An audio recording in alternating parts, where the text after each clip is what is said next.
الحمدللہ وکفا والصلاة والسلام علی عباده الذین اصطفا خصوصاً علی افضلہم وخاتم النبیین محمد الامین وعلی آلہ وصحبہ اجمعین اما بعد فاعوذ باللہ من الشیطان الرجیم بسم اللہ الرحمن الرحیم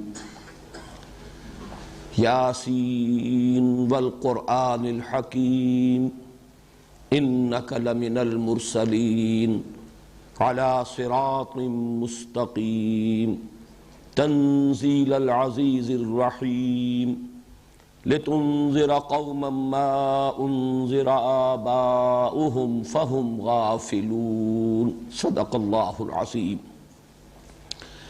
رب اشرح لی صدری ویسر لی امری واحلل عقدۃ من لسانی یفقہوا قولی اللہم ربنا الہمنا رشدنا واعذنا من شرور انفسنا اللہم ارنا الحق حقا وارزقنا اتباعہ وارنا الباطل باطلا وارزقنا اجتنابہ اللہم ربنا آنس وحشتنا فی قبورنا وارحمنا بالقرآن العظیم اللہم اجعلہ لنا اماما ونورا وہدا ورحمہ اللہم ذکرنا منہ ما نسینا وعلمنا منہ ما جہلنا وارزقنا تلاوتہ آناء اللیل وآناء النہار واجعلہ لنا حجتا یا رب العالمین آمین۔ تعارف قرآن کے سلسلے میں ہم 12 عنوانات کے ذیل میں گفتگو کر چکے ہیں۔ آج 13واں عنوان ہے اعجاز قرآن کے اہم اور بنیادی وجوہ۔ آپ کو یاد ہوگا کہ کل ہماری گفتگو اس موضوع پر ختم ہوئی تھی کہ قرآن کے منزل من اللہ ہونے کا ثبوت کیا ہے، اور اس کے ضمن میں نے عرض کیا تھا کہ ایک ثبوت ہے خارجی، ایک ہے داخلی۔ داخلی تو ہے انسان کے اپنے دل کی گواہی، تو عرب ہو یا عجم ہو، تیرا لا الہ الا لغت غریب جب تک تیرا دل نہ دے گواہی۔ روح انسانی اور کلام ربانی، ان دونوں کے مابین بڑی ہم آہنگی ہے، اور کلام ربانی کا نزول ہو اگر قلب پر، جیسے کہ علامہ اقبال نے کہا کہ تیرے ضمیر پہ جب تک نہ ہو نزول کتاب، یہ براہ راست کمیونیکیشن اگر اسٹیبلش ہو جائے، دل پر براہ راست قرآن نازل ہو، تو گویا کہ اس کے ساتھ ایک کامل ہارمنی، ہم آہنگی، وہ روح انسانی جو مکین ہے قلب انسانی کی، وہ محسوس کرتی ہے اور وہاں سے گواہی آتی ہے۔ البتہ خارجی ثبوت وہ ہے نبی اکرم صلی اللہ علیہ وسلم کی ذات مبارکہ، آپ کی شخصیت مبارکہ۔ آج وہی بات میں کہہ رہا ہوں ایک دوسرے عنوان سے، گویا کہ قرآن اور نبی اکرم صلی اللہ علیہ وسلم دونوں ایک دوسرے کے شاہد ہیں۔ قرآن کے کلام اللہ ہونے پر خارجی گواہی ہمارے لیے سب سے بڑی، سب سے معتبر وہ نبی اکرم صلی اللہ علیہ وسلم کی گواہی۔ آپ کی سیرت، آپ کا کردار، آپ کی شخصیت، جیسا کہ میں نے کل عرض کیا، آپ کا چہرہ انور، یہ سب گواہ تھے اپنی اپنی جگہ پر۔ اور آج بھی اگرچہ ہم اس سے تو محروم ہیں زیارت چہرہ انور سے، اور آپ کی سیرت ویسے اگرچہ زندہ و پائندہ ہے، کتابوں میں درج ہے، لیکن یہ کہ مجسم وہ سیرت ایک انسانی شخصیت کے حیولے میں ہمارے سامنے نہیں ہے۔ تاہم آپ کا کارنامہ جو زندہ و تابندہ ہے، جس کی گواہی ہر انسان دے رہا ہے، ہر مورخ نے تسلیم کیا ہے، ہر مفکر نے مانا ہے، ایک عظیم انقلاب تھا جو محمد الرسول اللہ صلی اللہ علیہ وسلم نے برپا کیا۔ آپ کی یہ عظمت جو ہے، یہ تو ظاہر بات ہے کہ آج بھی مبرہن ہے، آشکارا ہے، اظہر من الشمس ہے۔ تو گویا کہ قرآن کے منزل من اللہ ہونے اور کلام الہی ہونے پر سب سے بڑی خارجی گواہی نبی اکرم صلی اللہ علیہ وسلم کی، اور نبی اکرم صلی اللہ علیہ وسلم کے نبی اور رسول ہونے کا سب سے بڑا گواہ اور سب سے بڑا شاہد اور سب سے بڑا ثبوت خود قرآن مجید۔ اس اعتبار سے یہ دونوں جس طرح باہم لازم و ملزوم ہے، اس کو ذہن میں رکھنے کے لیے میں قرآن حکیم کے دو مقامات کا حوالہ دینا چاہتا ہوں۔ سورہ بینہ میں فرمایا کہ بینہ اسے کہتے ہیں جو بالکل روشن بات ہو، بالکل روشن حقیقت، جس کو کسی خارجی دلیل کی مزید حاجت نہ ہو، وہ بینہ ہے۔ جیسے ہم خود اپنی گفتگو میں کہتے ہیں یہ بات بالکل بین ہے، بالکل واضح ہے، اس پر کسی قیل و قال کی حاجت ہی نہیں، بلکہ یہ کہ اگر بینہ پر کوئی دلیل لانے کی کوشش کی جائے تو کسی درجے میں شک و شبہ تو پیدا کیا جا سکتا ہے، اس پر یقین میں اضافہ نہیں کیا جا سکتا۔ تو بینہ کیا ہے؟ سورہ بینہ جو اسی نام سے معنون ہے، لم یکن الذین کفروا من اہل الکتاب والمشرکین منفکین حتی تأتیہم البینہ۔ اور یہ بینہ کیا ہے؟ رسول من اللہ یتلو صحفا مطہرۃ فیہا کتب قیمہ، ایک رسول اللہ کی جانب سے جو آئے ہیں پڑھتے ہوئے، تلاوت کرتے ہوئے وہ صحیفے کہ جن میں اللہ کی کتابیں درج ہیں، اللہ کی کتاب، اور یہاں سورتوں کو کتاب سے تعبیر کیا گیا، جو قائم و دائم ہیں، ہمیشہ ہمیشہ رہنے والی ہیں۔ تو گویا کہ رسول کی شخصیت اور اللہ کا یہ کلام جو ان پر نازل ہوا، دونوں مل کر بینہ بنتے ہیں۔ رسول من اللہ یتلو صحفا مطہرۃ فیہا کتب قیمہ۔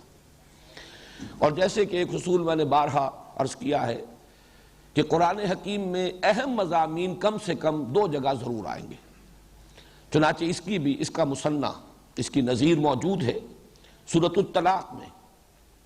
آیت نمبر 10 اس کی ختم ہوتی ہے قد انزل الیکم ذکرا، لوگوں تمہاری طرف ہم نے ذکر نازل کر دیا ہے۔ اب وہ ذکر کیا ہے؟ رسولا یتلو علیکم آیات اللہ مبینات، وہ رسول جو تم پر تلاوت کر رہا ہے، تمہیں پڑھ کر سنا رہا ہے اللہ کی آیات، جو ہر شے کو روشن کر دینے والی ہیں، ہر حقیقت کو مبرہن کر دینے والی ہیں۔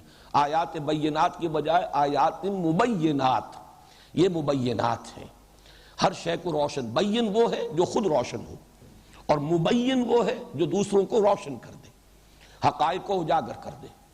تو یہاں پر بھی ذکر کی تعبیر کی گئی، رسولا یتلو علیکم آیات اللہ مبینات، وہ رسول صلی اللہ علیہ وسلم جو پڑھ کر سنا رہے ہیں تمہیں اللہ کی وہ آیات جو تمام حقائق کو اجاگر کرنے والی ہیں، روشن کرنے والی ہیں۔ تو معلوم ہوا کہ یہ دونوں لازم و ملزوم، بلکہ یہ کہا جا سکتا ہے کہ رسول اور وہ اللہ کا کلام جو ان پر نازل ہوا مل کر در حقیقت ایک وحدت معنوی کی شکل اختیار کر لیتے ہیں۔ اب آئیے اس بات کی طرف کہ نبی اکرم صلی اللہ علیہ وسلم کی رسالت کا اصل ثبوت، یا بالفاظ دیگر آپ کا اصل معجزہ قرآن حکیم ہے۔ اس بات کے سمجھنے کے لیے ذرا چند مقدمات کی ضرورت ہوگی۔ معجزہ ہمارے ہاں لفظ بہت عام ہو گیا ہے، ہر خرق عادت کو معجزہ شمار کر لیا جاتا ہے۔ لفظی معنی معجزے کے ہیں عاجز کر دینے والی شے، عاجز کر دینے والی بات، معجزہ۔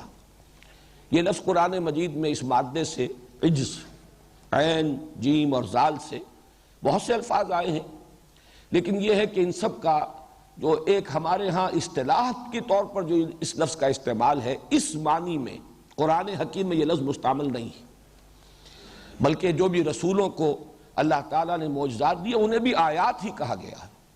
اللہ تعالیٰ کی آیات لے کر وہ آئے، اللہ کی نشانیاں لے کر آئے۔ اس اعتبار سے لفظ معجزہ جس معنی میں ہم استعمال کرتے ہیں اس معنی میں قرآن مجید میں مستعمل نہیں۔ البتہ یہ کہ خرق عادت سے مراد کیا ہے؟ جو ہمارا قانون طبعی ہے اس دنیا میں، جس کے مطابق یہ دنیا چل رہی ہے، وہ ٹوٹ جائے، اس کے ٹوٹ کر اللہ تعالیٰ کی کوئی مشیت خصوصی ظاہر ہو۔ قانون تو یہ ہے کہ پانی اپنی سطح ہموار رکھتا ہے، واٹر کیپس اٹس سرفیس، یہ قانون ہے۔ لیکن حضرت موسیٰ علیہ السلام نے عصا کی ضرب لگائی اور اس سے سمندر پھٹ گیا۔ اب یہ خرق عادت ہے، یعنی وہ جو عادی قانون ہے، جو یوزول فزیکل لا ہے، وہ ٹوٹ گیا، وہ ختم ہو گیا، وہ پھٹ گیا۔ خرق کہتے ہیں کٹ جانے کو، پھٹ جانے کو۔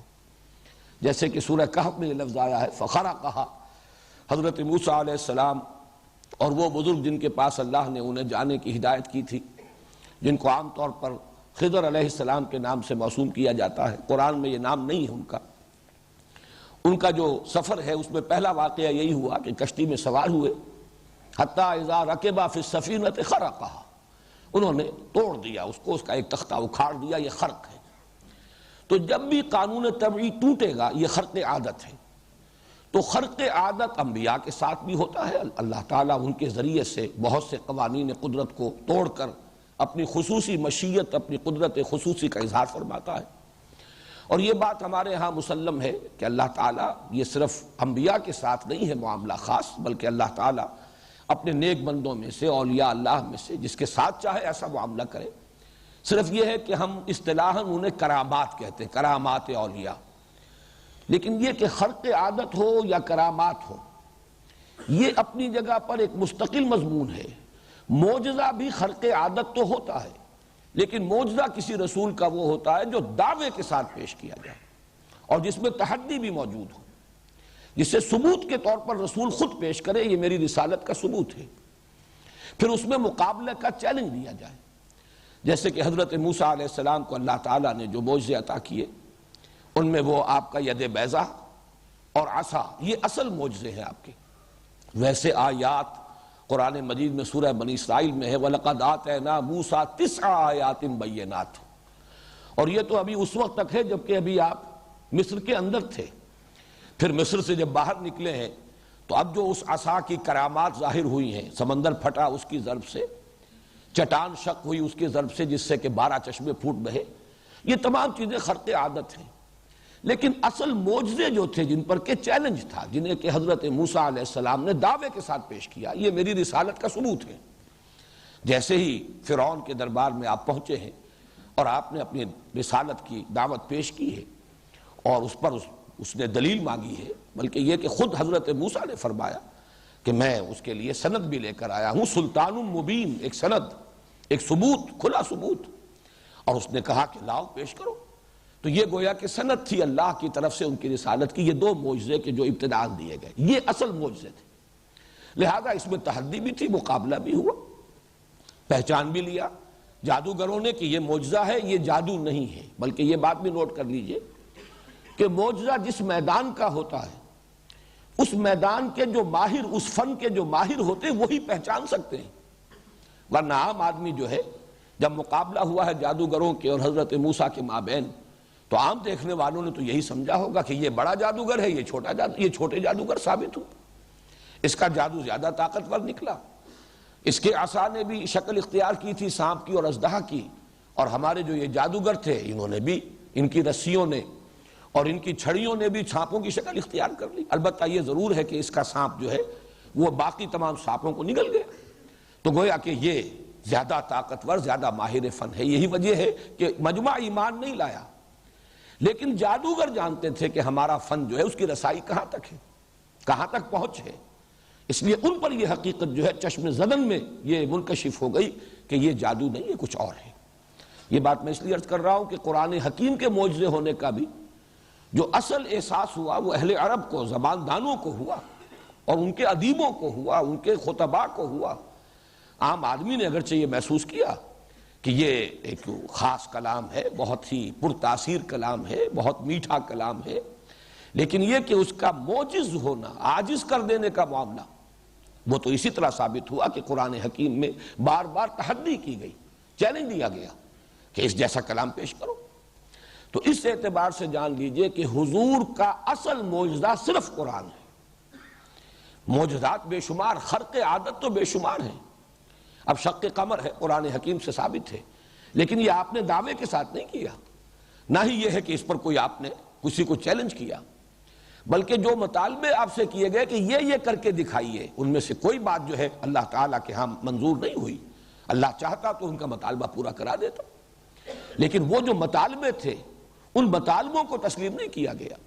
خرق عادت بے شمار ہے، اس میں تو یہ کہ جانوروں کا بھی آپ کی بات کو سمجھنا، جو اونٹوں نے آ کر خود آگے بڑھ کر حجۃ الوداع کے موقع پر قطار میں کھڑے کیے گئے تھے 100 اونٹ، اور حضور نے خود اپنے دست مبارک سے 63 اونٹ اپنے دست مبارک سے نہر کیے ہیں، اور روایات میں آتا ہے کہ ایک اونٹ جب گرتا تھا اگلا خود آگے بڑھتا تھا۔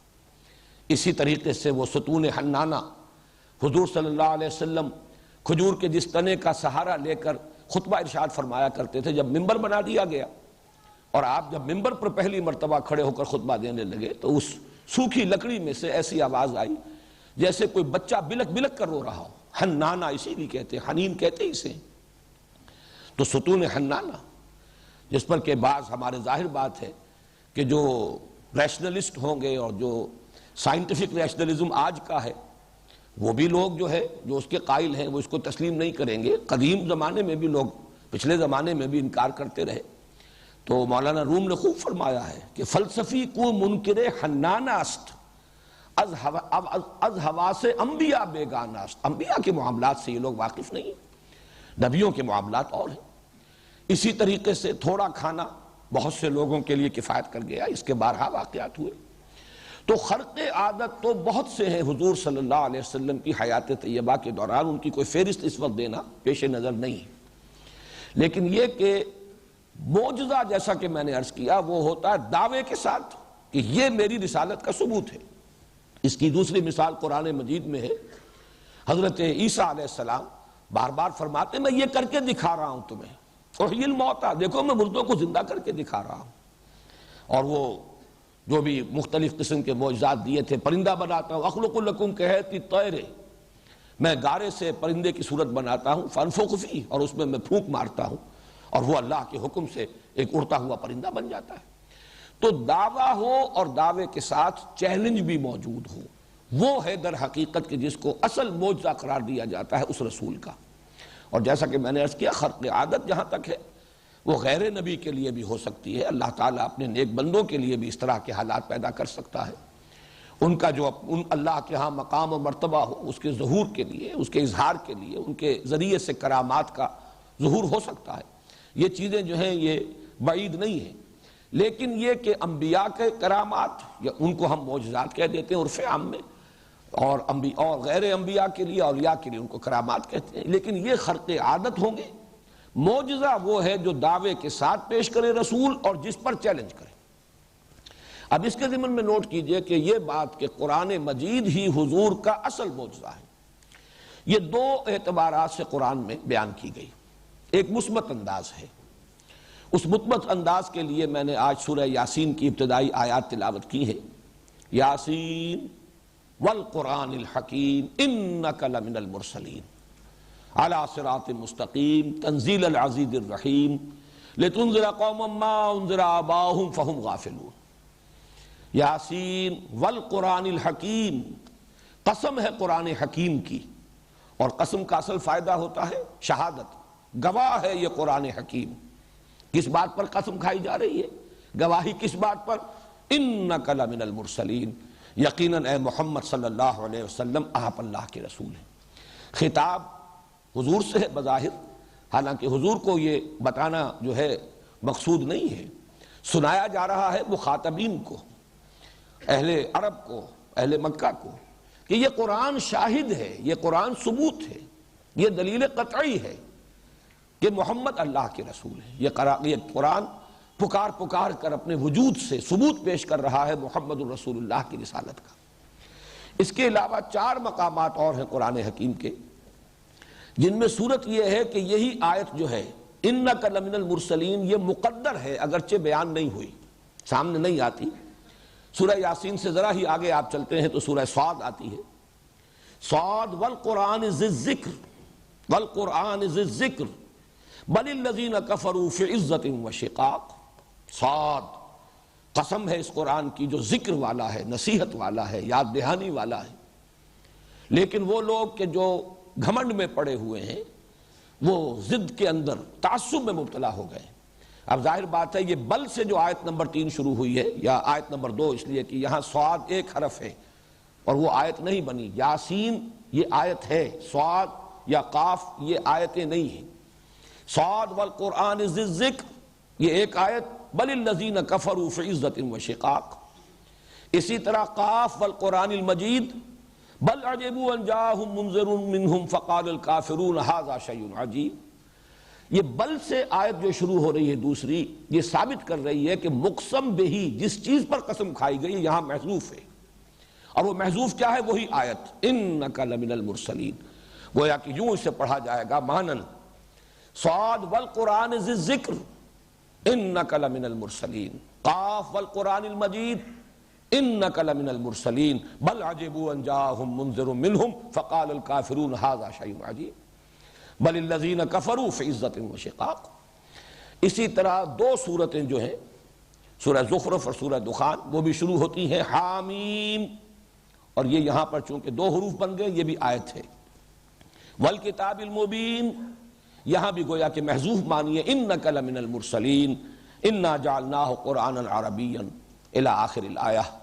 اور حامیم والکتاب المبین، اور مقدر سمجھیے اس آیت کو انک لمن المرسلین انا انزلناہ فی لیلۃ مبارکہ الی آخر الآیہ. یہ گویا کہ اسلوب ہے کہ ثابت کرنے کے لیے محمد الرسول اللہ صلی اللہ علیہ وسلم کی رسالت کو قسم کھائی گئی قرآن مجید کی، یعنی گواہ کے طور پر پیش کیا گیا، شہادت پیش کی گئی قرآن حکیم کی. یہ ایک اسلوب ہے اس بات کو کہنے کا کہ حضور کی رسالت کا اصل ثبوت یا آپ کا اصل معجزہ قرآن ہے. اب چونکہ میں نے عرض کیا ہے کہ معجزے میں ضروری ہے تحدی بھی، دعویٰ بھی، لہذا وہ مقامات گن لیجئے جن میں کہ تحدی ہے، چیلنج ہے، کہ اگر تمہارا یہ خیال ہے کہ یہ انسانی کلام ہے، یہ محمد نے خود گھڑ لیا ہے، کہہ لیا ہے، موضوع کر لیا ہے، یہ آپ کی اپنی کمپوزیشن ہے، تو پھر یہ کہ تم مقابلہ کرو، ایسا ہی کلام پیش کرو. یہ 5 مقامات قرآن مجید کے، جیسے یہ 5 میں نے گنوائے ہیں اسی طریقے سے یہ 5 مقامات. سورۃ الطور میں فرمایا آیات 33 و 34 ام یقولون تقولہ بل لا یؤمنون فلیاتوا بحدیث مثلہ ان کانوا صادقین. کیا ان کا کہنا یہ ہے کہ یہ محمد نے خود کہہ لیا ہے؟ تقول، اب دیکھیے قال یقول کہنا، اور تقول یتقول باب تفاعل، تکلف کر کے کہنا، یعنی جس کے محنت کر کے آدمی موضوع کرتا ہے کلام، یا یہ کہ کمپوز کرتا ہے، کمپوزیشن جو لفظ ہے انگریزی کا. تو کیا ان کا یہ خیال ہے کہ یہ محمد نے خود کہہ لیا ہے محنت سے، اپنی کوشش سے؟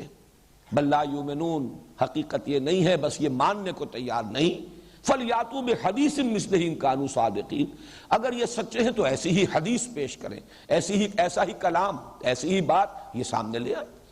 آخر یہ بھی انسان ہے، ان میں خطیب ہیں، ان میں بڑے بڑے شعراء ہیں، بڑے قادر الکلام خطیب، بڑے جو مشتعل کر دینے والے، خطبے دینے والے بڑے بڑے شعراء موجود ہیں، جن کے ہاں وہ شعراء بھی ہیں جن کو بقیہ تمام شعراء سجدے کرتے ہیں.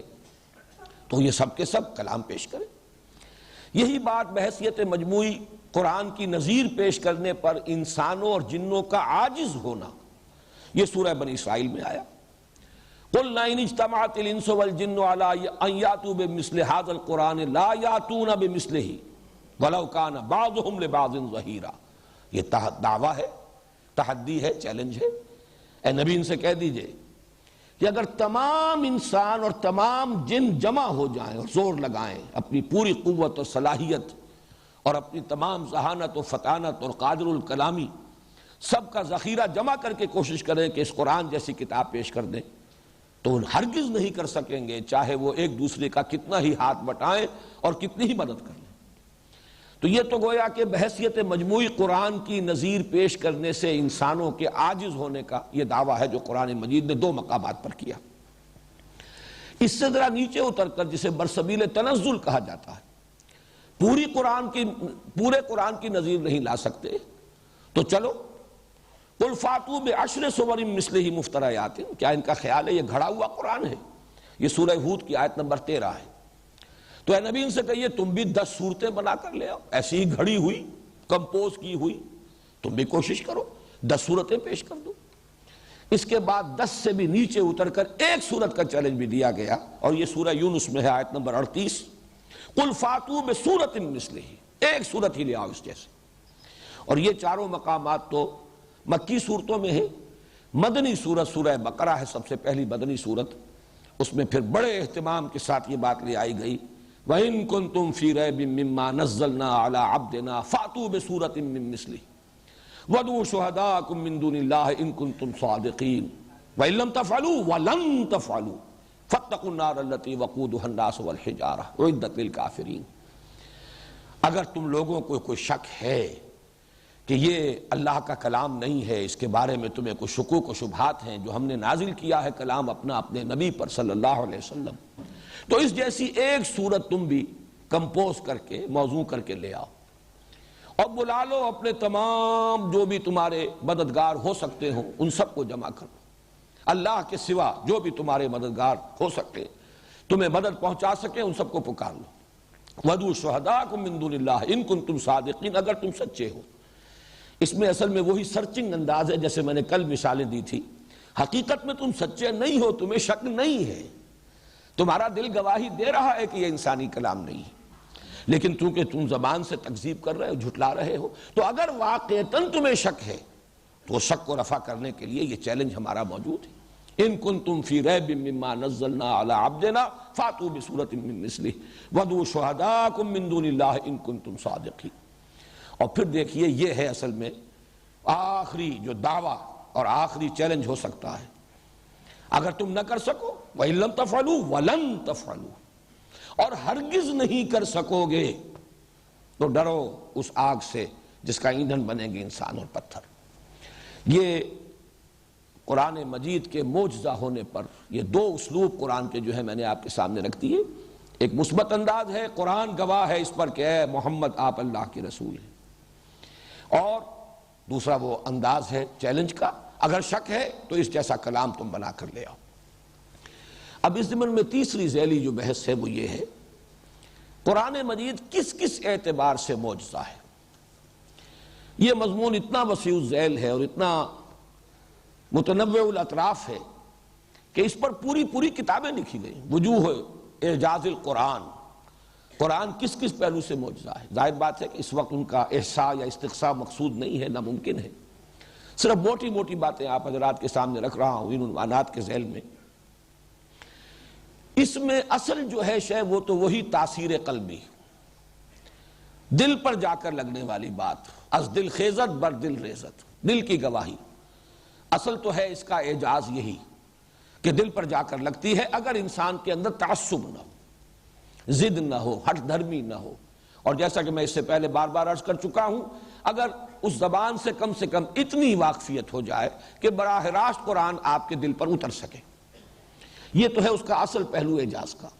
لیکن اضافی طور پر یہ نوٹ کر لیجئے کہ جس وقت قرآن نازل ہوا ہے اس وقت اس کے معجزے ہونے کا اہم تر پہلو، نمایاں تر پہلو جو ہے وہ اس کی ادبیت، اس کی فصاحت، اس کی بلاغت، اس کی عذوبت۔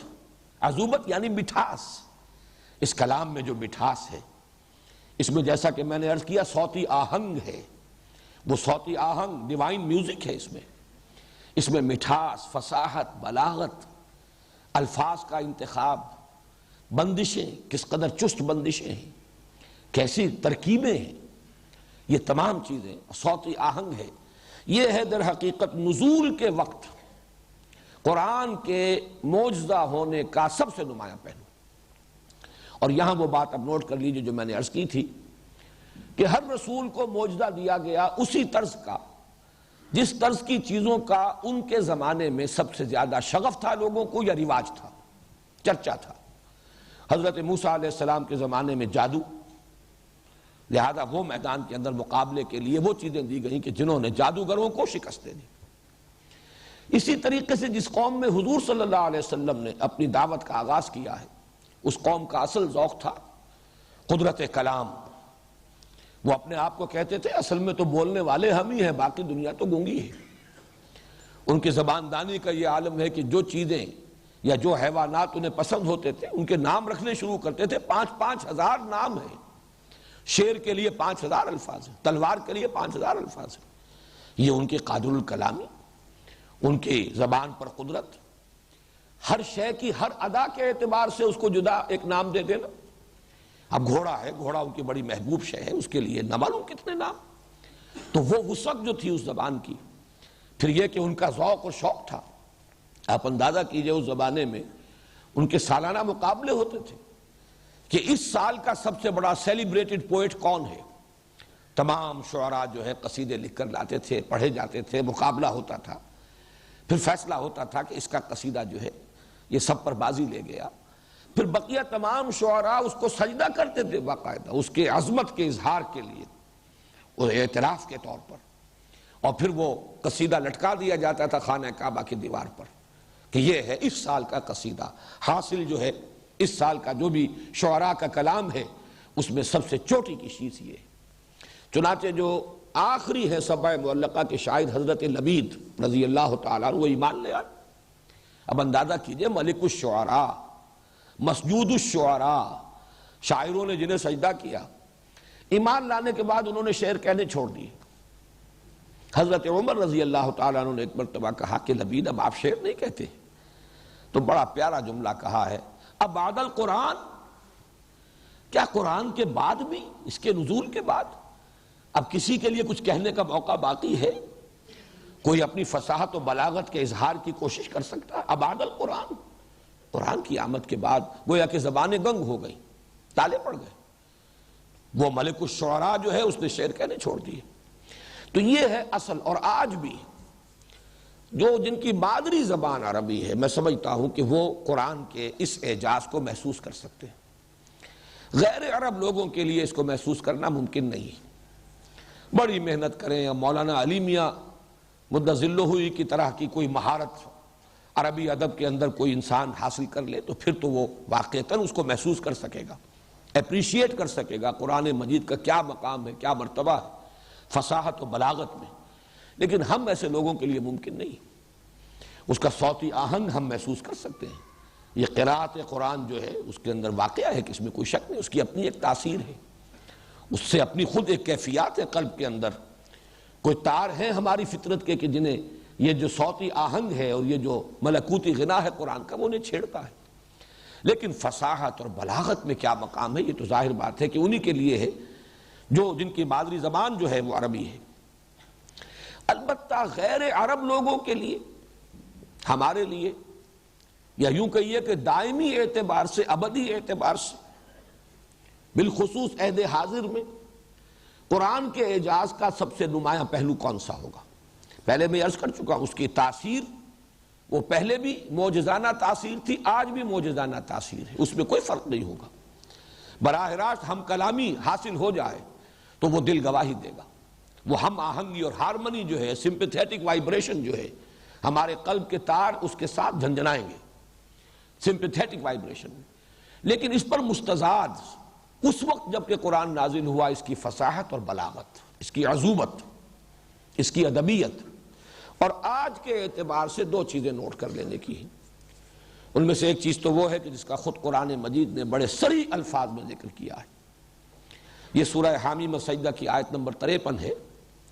سَنُرِيهِمْ آیَاتِنَا فِي الْآفَاقِ وَفِي أَنفُسِهِمْ حَتَّى يَتَبَيَّنَ لَهُمْ أَنَّهُ الْحَقُّ. ہم انہیں دکھائیں گے اپنی آیات، اپنی نشانیاں، آفاق میں بھی انفس میں بھی، یہاں تک کہ یہ بات ان پر مبرہن ہو جائے گی، منکشف ہو جائے گی، واضح ہو جائے گی کہ یہ قرآن حق ہے. اس میں اشارہ ہو رہا ہے کہ یہ جو سائنٹیفک ڈسکوریز ہوئی ہیں، انسان نے جو کچھ، یہ جو علم انسانی کا جو دائرہ ہے، سائنس، ٹیکنالوجی، اس میں جو ترقیاں ہو رہی ہیں، مختلف میدان ہیں، ان میں جو انکشافات ہو رہے ہیں، یہ آیات آفاقی، آیات انفسی. چونکہ میں نے اس سے پہلے بھی حوالہ دیا ہے، ڈاکٹر مورس بکائی، فرینچ سرجن. واقعہ یہ ہے کہ اس آیت کا بہت ہی نمایاں مصداق وہ شخص ہے آج کی دنیا میں، فرینچ سرجن. اس نے قرآن کا مطالعہ کیا اور پھر اس نے کہا کہ میرا دل اس پر ٹھک گیا کہ اس قرآن میں کوئی بات ایسی نہیں ہے جسے سائنس نے غلط ثابت کیا. میں پھر عرض کر رہا ہوں، پہلے میں اس پر چونکہ بیان کر چکا ہوں، ان آیات سے پہلے کیا سمجھا گیا یہ ایک دوسری بات ہے. وہ اس دور میں جب کہ ابھی انسان کا اپنا ظرف ذہنی وسیع نہیں ہوا تھا، علوم انسانی کا دائرہ اور معلومات انسانی کا دائرہ ابھی محدود تھا. وہ کیا سمجھا گیا یہ بات اور ہے. الفاظ قرآن جو اس کا ٹیکسٹ ہے، اصل تو کلام اللہ ہونے کے اعتبار سے اہمیت جو ہے وہ تو ان الفاظ کو حاصل ہے. اس اعتبار سے انہوں نے یہ محسوس کیا اور دعویٰ کیا کوئی شے ایسی نہیں قرآن میں ایک لفظ ایسا نہیں کہ جسے آج تک جتنے بھی اکتشافات ہوئے ہیں سائنس کے، ان میں سے کسی چیز نے کسی شے کو غلط ثابت کیا۔ تقابل اس نے کیا تورات کے ساتھ۔ تورات سے مراد ہے اولڈ ٹیسٹمنٹ، اس لیے کہ انجیل جس کو عام طور پر اناجیل اربع حضرت عیسیٰ علیہ السلام کے جو گاسپلز ہیں جو ان کی طرف منسوب ہیں، ان میں تو کوئی چیزیں ایسی ہیں نہیں، وہ تو مواعظ ہیں، زیادہ تر اخلاقی تعلیمات ہیں، یا پھر حضرت عیسیٰ علیہ السلام کے سوانح حیات ہیں۔ لیکن تورات میں تو ہے، خاص طور پر بک آف جینیسس، یہ کائنات کیسے پیدا ہوئی، اللہ نے کیسے اسے بنایا، مختلف سائنٹیفک فنومینا اس کے اندر موجود ہیں۔ اور آپ کو معلوم ہے کہ آج جدید سائنس میں، فزکس میں سب سے اہم جو موضوع ہے جس پر کہ ریسرچ ہو رہی ہے اور سائنسدان لگے ہوئے اس گتھی کو سلجھانے میں، کائنات کیسے وجود میں آئی، اور ارلی وہ جو فرسٹ 3 منٹس کیا تھے، ان میں کیا تبدیلیاں ہوئی ہیں، اور وہ بنیادی فورسز کون سی ہیں، 4 ہیں یا 3 ہیں، اور جیسے کہ وقت گزرتا جا رہا ہے ان کے اندر کمی آ رہی ہے، توحید کی طرف جا رہا انسان فزکس کے میدان میں۔ تو ان کے اعتبار سے اس نے یہ محسوس کیا کہ تورات میں تو ایسی چیزیں ہیں کہ جو غلط ثابت ہوئی، اور اس کی وجہ بھی میں نے شاید پہلے بیان کی ہے اپنے اسی گفتگوؤں کے دوران، اس لیے کہ اصل تورات گم ہو گئی تھی۔ وہ تو نیبوکڈنضر کا حملہ 7ویں صدی قبل مسیح میں ہوا ہے، اور اس میں جب کہ یروشلم تہس نہس کیا گیا اور ہیکل سلیمانی مسمار کیا گیا، اینٹ سے اینٹ بجا دی گئی، اس کی بنیادیں بھی کھود ڈالی گئیں، اور یروشلم کے بسنے والے یا تہہ تیغ کر دیے گئے۔ جو فگرز آتی ہیں وہ تو یہ کہ 6 لاکھ کو قتل کیا ہے، اور 6 لاکھ کو کیپٹیو بنا کر نیبوکڈنضر بیبیلونیا لے گیا۔ ایک متنفس باقی نہیں رہا اس شہر میں۔ آپ اندازہ کیجئے اگر یہ فگر صحیح ہے تو حضرت مسیح علیہ السلام سے بھی 700 سال قبل، آج سے یوں سمجھئے کہ 2600 برس قبل، 12 لاکھ کی آبادی کا شہر تھا یروشلم، کہ 6 لاکھ قتل کیے گئے اور 6 لاکھ کو وہ لے گیا ہے ہانک کر، اور بھیڑ بکریوں کی طرح گلے بنا کر لے گیا۔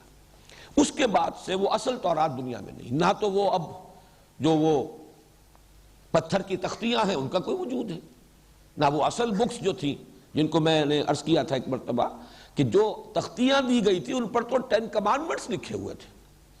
باقی جو صحف ابراہیم و موسیٰ قرآن جنہیں کہتا ہے، صحیفے جو موسیٰ کے ہیں وہ 5 ہیں، 5 بکس، پہلی 5 کتابیں جو ہیں اولڈ ٹیسٹمنٹ کی، اور محرف شکل میں، چونکہ پھر یادداشت سے انسانوں نے اس کو مرتب کیا کچھ 100-150 برس بعد، تو اس میں یقیناً جو اس وقت کی ذہنی سطح تھی نوع انسانی کے، علم انسانی کی جو سطح اس وقت تھی، وہ تو تعبیرات جو ہیں وہ اس کے اندر داخل ہو گئی۔ بہرحال اللہ تعالیٰ نے فضل کیا ہے مورث بکائی پر کہ وہ ایمان لے آئے، مسلمان ہو گئے۔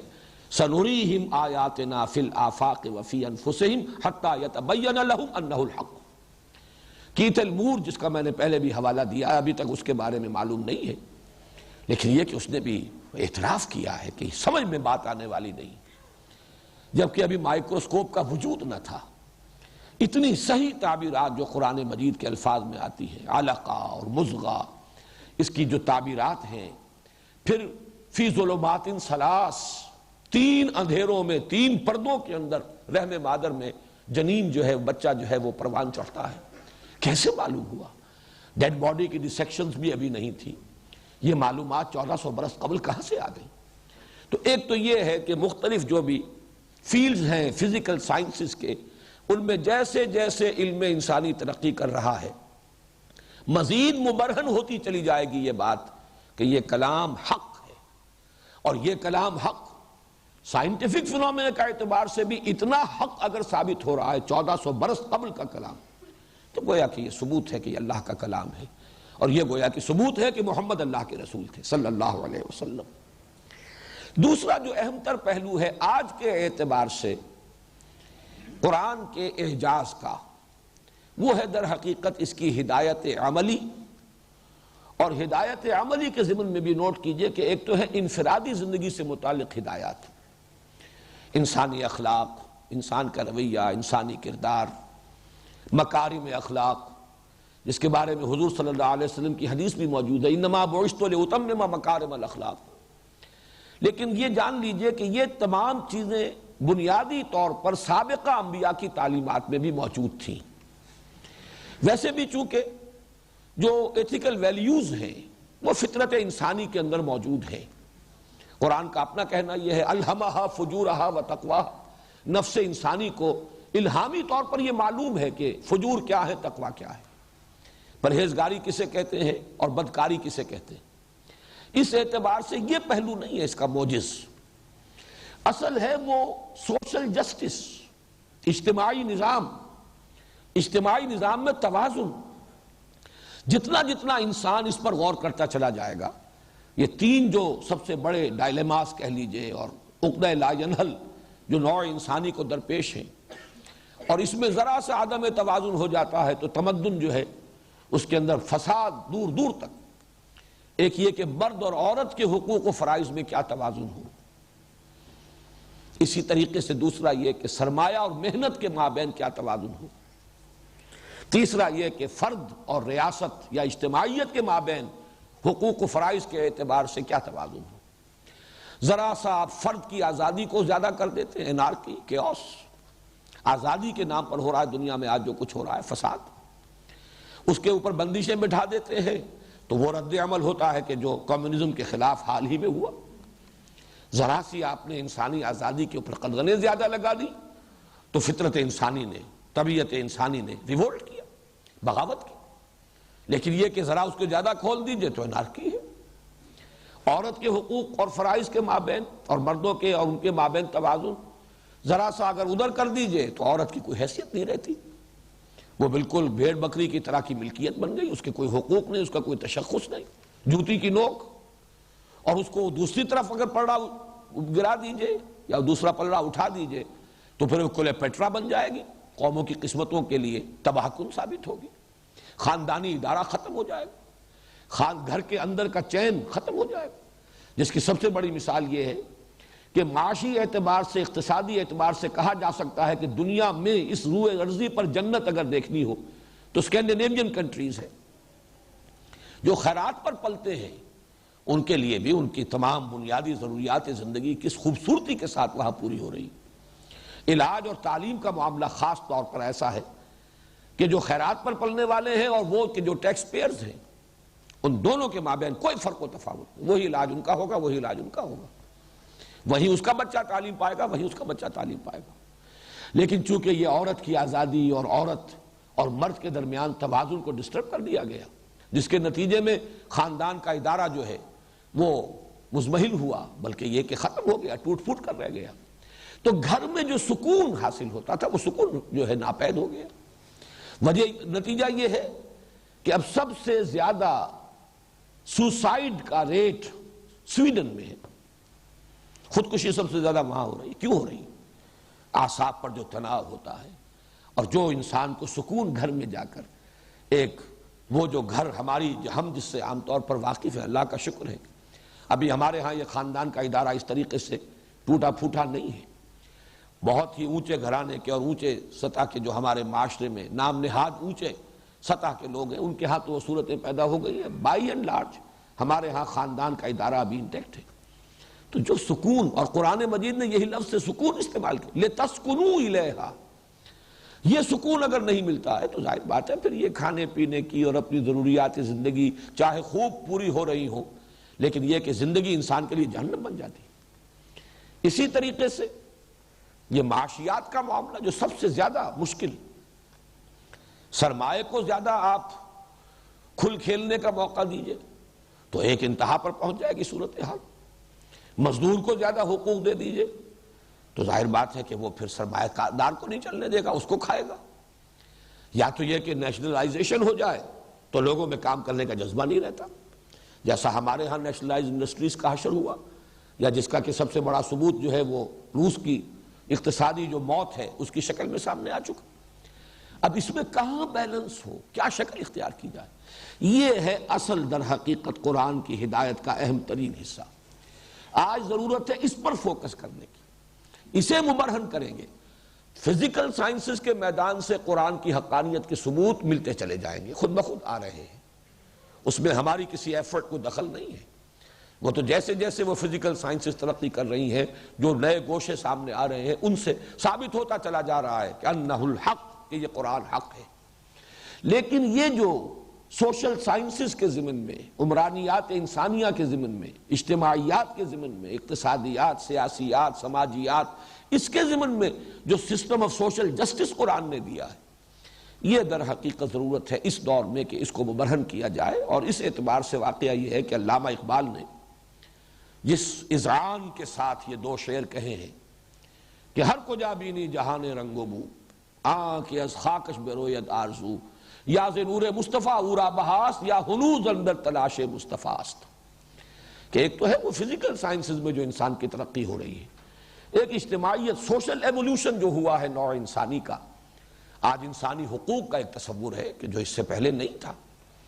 بادشاہت کا دور تھا، سارا اختیار ڈیوائن رائٹس آف کنگز بادشاہوں کے ہاتھ میں تھے، لیکن نوع انسانی نے تدریجاً انسانی مساوات، حقوق کے اعتبار سے اور سیوک رائٹس جو ہیں، سول رائٹس انسانوں کے، لیکن واقعہ یہ ہے کہ جتنی بھی ان میدانوں میں انسان ترقی کرتا چلا جائے گا، یہ بات واضح ہوتی چلی جائے گی کہ یا تو یہ ساری چیزیں محمد الرسول اللہ صلی اللہ علیہ وسلم سے مستعار ہیں، یا ز نور مصطفیٰ اورا بہاست، یا تو ساری جو بھی چمک دمک ہے، جو روشنی ہے، یہ نور مصطفیٰ سے ہے، وہ مستعار ہے، ماخوذ ہے، یا ہنوز اندر تلاش مصطفیٰ، یا ابھی تک انسان حضور صلی اللہ علیہ وسلم کے لائے ہوئے اس نظام کی طرف بڑھ رہا ہے، ٹھوکریں کھاتا ہوا، لڑکھڑاتا ہوا، دائیں بائیں کی ٹھوکریں اور افراط و تفریط کے دھکے کھا کر چاروں ناچار جا رہا ہے اسی منزل کی طرف جہاں پہنچایا تھا محمد الرسول اللہ اور قرآن حکیم نے صلی اللہ علیہ وسلم۔ اس اعتبار سے آخری بات عرض کر رہا ہوں وجوہ اعجاز قرآن حکیم کے ضمن میں۔ میں نے یہ بات پہلے بھی کہی تھی، آج بھی میں اپنے اس سلسلہ گفتگو میں بھی اسے ریکارڈ کرا دینا چاہتا ہوں۔ میرے نزدیک عہد حاضر میں قرآن کے اعجاز کا سب سے بڑا مظہر علامہ اقبال کی شخصیت ہے۔ قرآن کا یہ معجزہ، ذرا آپ اس کے اندر بعد ہے اس کو ذرا پوری طریقے سے پہلے اپنے ذہن میں رکھیے۔ میں نے عرض کیا اس سے پہلے کہ قرآن ایک خاص ٹائم اینڈ سپیس کانٹیکسٹ میں نازل ہوا، آج سے 1400 برس قبل، یا اگر آپ شمسی حساب لگاتے ہیں تو اگر 632 میں تکمیل ہوئی، حضور کا انتقال ہوا، نزول قرآن کی تکمیل ہو گئی، تو یوں سمجھیے کہ پھر بھی 1360 برس تقریباً ہو گئے۔ 1360 برس قبل جو کتاب نازل ہوئی اور جس کے مخاطب اولین قوم اللدہ، اجڑ دیہاتی بدو عرب کے لوگ، امیین ان پڑھ لوگ، وہ ان کے مخاطب اس قرآن کے، لیکن اس قرآن نے انہیں الیکٹریفائی کیا ہے، بجلی دوڑا دی ان کے اندر، ان کے ذہن کو، ان کے قلب کو، ان کی روح کو متاثر کیا، پھر ان میں وہ جذبہ پیدا کیا، پہلے یہ کہ ان کے باطن کو منور کیا، ان کی شخصیتوں میں انقلاب آیا، افراد بدل گئے، پھر انہوں نے ایک ایسی قوت کی حیثیت اختیار کی کہ جنہوں نے دنیا میں ایک نیا تمدن، نئی تہذیب، نئے قوانین، یوں سمجھیے کہ ایک بالکل نئے دور کا آغاز کیا۔ لیکن وہی قرآن آج 20ویں صدی عیسوی میں ایک ایسے شخص کو جس نے مشرق و مغرب کے فلسفے پڑھ لیے، قدیم اور جدید دونوں کا جامع، وہ شخص کے جو انگلستان اور جرمنی میں جا کے فلسفہ پڑھتا رہا، اس کو اس قرآن نے پوزیس کیا، اور اس طرح پوزیس کیا ہے، اس طریقے سے اس کے اوپر اپنی چھاپ قائم کی ہے کہ میں نے 3 الفاظ آج سے 18 برس قبل استعمال کیے تھے، سن 73 میں جو میرا کتابچہ ہے اب بھی شائع ہوتا ہے، علامہ اقبال اور ہم، یہ میں نے ایک تقریر کی تھی ایچ کالج میں، تو میں نے اس میں چند اصطلاحات استعمال کی تھی کہ علامہ اقبال کو میں اس دور کا سب سے بڑا ترجمان القرآن سمجھتا ہوں۔ قرآن مجید کے علوم اور معارف کی جو تعبیر علامہ اقبال نے کی اس دور میں کسی دوسری شخصیت کو ان کے آس پاس بھی نہیں پاتا۔ یہ تو محسوس کرتا ہوں کہ ان سے لوگوں نے مستعار لی ہیں چیزیں اور پھر ان کو بڑے پیمانے پر پھیلایا ہے، اور یہ ان کی اپنی خدمت ہے اپنی جگہ پر، لیکن یہ کہ فکری اعتبار سے وہ تمام چیزیں علامہ اقبال کے ہاں ہیں۔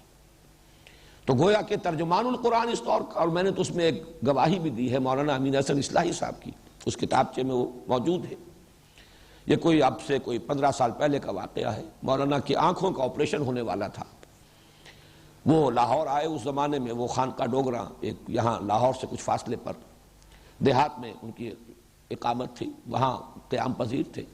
یہاں آئے، کسی وجہ سے آپریشن ڈیلے ہو گیا، تو انہوں نے اس زمانے میں اب جو لکھنے پڑھنے کا اپنا سلسلہ تھا وہ تو گاؤں میں تھے، کاغذات وغیرہ. اب یہاں جو وقت خالی ملا تو علامہ اقبال کا پورا کلام اردو اور فارسی پورا ایک دفعہ دوبارہ پڑھ لیا. اس کے بعد انہوں نے اپنے 2 تاثر مجھ سے بیان کیے.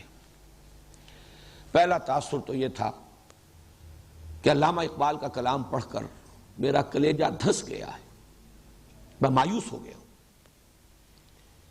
اور اس کی تعبیر کیا، کیوں مایوس ہو گیا؟ کہ علامہ اقبال جیسا لوگوں کو بلانے والا، پکارنے والا، خودی خواہ کا لفظ استعمال کیا تھا. اقبال جیسا خودی خواہ اس قوم میں گزر گیا اور یہ قوم ٹس سے مس نہ ہوئی تو ہما شما کے کرنے سے کیا ہوگا؟ یہ قوم اگر علامہ اقبال کے کلام سے بھی حرکت میں نہیں آئی تو کون اور اسے حرکت میں لا سکے گا؟ اس اعتبار سے مایوسی اور بددلی ہوئی.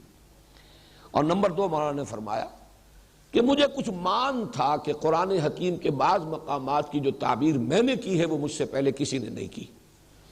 ہر صاحب فکر کو اپنی بعض چیزوں پر کچھ ناز ہوتا ہے یا مان ہوتا ہے. تو مولانا نے کہا کہ مجھے کچھ مان تھا، بعض مقامات کی جو تعبیر میں نے کی ہے وہ مجھ سے پہلے کسی نے نہیں کی.